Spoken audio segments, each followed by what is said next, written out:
اس بات سے انکار نہیں، کبھی کبھی واقعی آزمائش بہت سخت ہوتی ہے، گہراؤ تنگ ہوتا ہے اور دل مایوس ہو جاتا ہے، مگر یقین جانیے کہ آپ کا رب اسی طرح کے حالات میں آپ کے اور زیادہ قریب ہوتا ہے، کیونکہ اس کو علم ہوتا ہے کہ اس کے بندے کو ضرورت ہے اس کی۔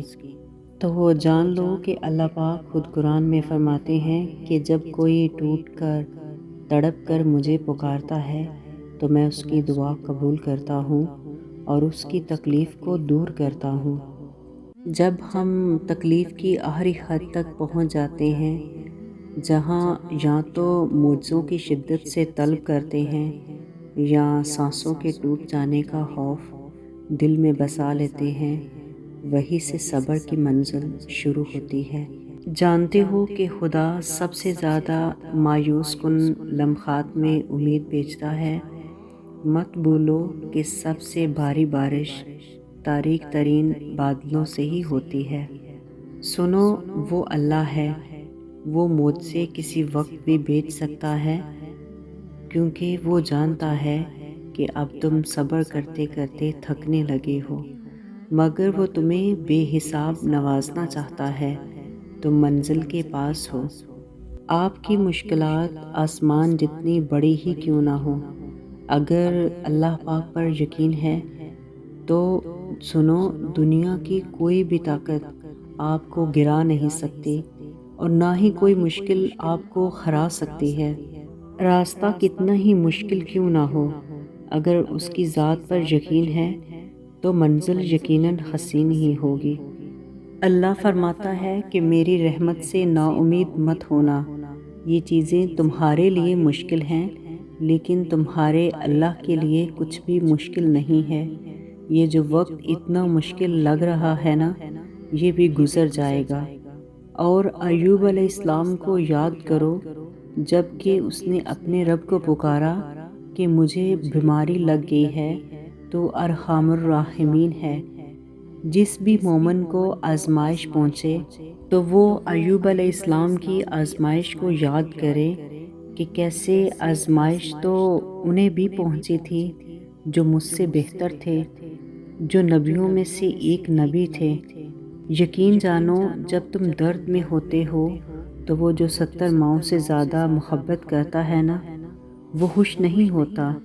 اللہ واقف ہے تمہارے ہر چھوٹے سے چھوٹی، بڑے سے بڑی پریشانی سے، اسے معلوم ہے تمہارے دل کی کیفیت، وہ واقف ہے تمہارے ہر دکھ درد سے، ہر اس انسان سے جس نے تمہیں تکلیف دی، وہ گواہ ہے تمہارے ہر آنسو کا، جو تکلیف پہنچنے پر تمہاری آنکھوں سے نکلے۔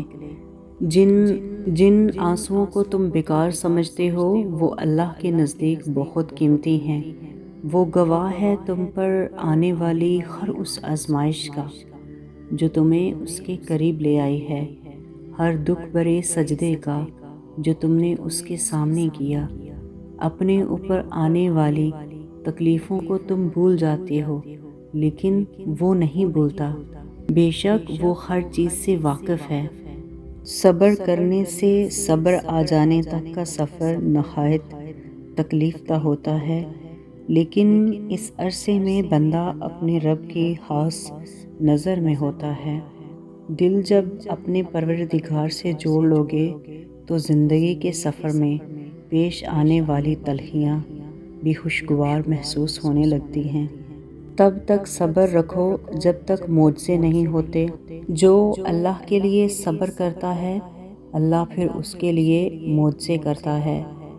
ہر وہ چیز آزمائش ہے جو تمہیں اللہ سے قریب کر دے، اور پھر اس کا انعام بڑا ہے۔ تمہارے صبر کی ساری سیڑھیاں تمہیں سجدہ شکر تک پہنچائیں گے۔ زندگی میں بعض چیزیں ایسی بھی ہوتی ہیں جو ہمیں اللہ سے جوڑے رکھتی ہیں، کبھی خواہشات کی صورت میں، کبھی آزمائش کی، غم یا پھر یادیں۔ جتنی تڑپ اور درد سے ہم اللہ سے رجوع کرتے ہیں، اس کے سامنے جھکتے ہیں اور دعا مانگتے ہی اگر ہر خواہش پوری ہونے لگے تو اللہ کو کون اور کیسے یاد رکھے گا؟ بس بے خوف ہو جائیں ان باتوں سے، بے پرواہ ہو جائیں جن کا علم اللہ کے سوا کسی کو نہیں۔ جب صبر کرنا مشکل لگنے لگے تو ان آیات کو یاد رکھنا جو نور سحر بن کر جگمگائیں گی کہ بے شک اللہ صابروں کے ساتھ ہے۔ ہمت مت ہارو، اللہ کے وعدے سچے ہیں۔ جب اس نے فرما دیا کہ وہ صبر کرنے والوں کے ساتھ ہے تو پھر دکھ کیسا؟ وہ ہے نا تمہارا اللہ جو پوری کائنات کا مالک ہے، وہ سب سنبھال لے گا۔ بس تم صبر کرو اور پھر دیکھو کہ معجزے کیسے ہوتے ہیں۔